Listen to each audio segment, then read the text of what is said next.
Hello বন্ধুরা, কেমন আছো? আশা করি ভালো আছো। আমিও ভালো আছি। এই দেখো বন্ধুরা, তোমাদের সাথে আজকে আমি শেয়ার করব কচুর লতির রেসিপি।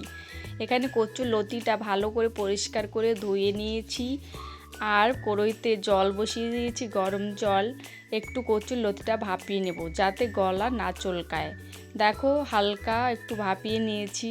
তারপরে একটা ছিদ্রি গামলাতে নামিয়ে নেব যাতে ভালো করে জলটা চলে যায়, জলটা ঝরিয়ে নেব।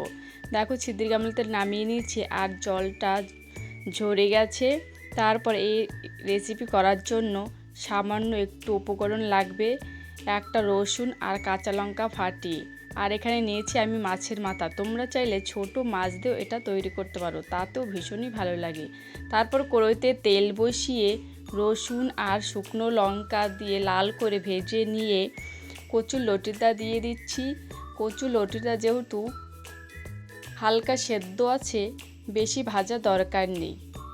তারপর দিয়ে দিলাম কাঁচা লঙ্কা ফাটিয়ে, নাড়াচাড়া করে স্বাদ মতন দিয়ে দেব নুন আর 1 চামচ হলুদের গুঁড়ো দিয়ে আবার ভালো করে নাড়াচাড়া করে পরিমাণ মতন জল দিয়ে দেব। জল দিয়ে কিছুক্ষণের জন্য ঢাকনা দিয়ে রেখে দেব।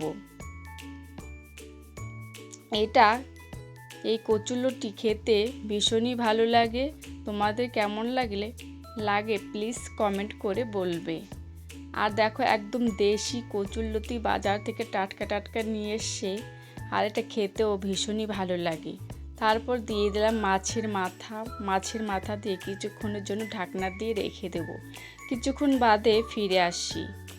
যখন দেখো ঝোলটা টকবক করে ফুটছে আর জলটা অনেকটাই শুকিয়ে গেছে, তখন 1 চামচ জিরের গুঁড়ো দিয়ে দিচ্ছি, দিয়ে ভালো করে নাড়াচাড়া করে দিচ্ছি আর মাছের মাথাটাকে ভেঙে দেব।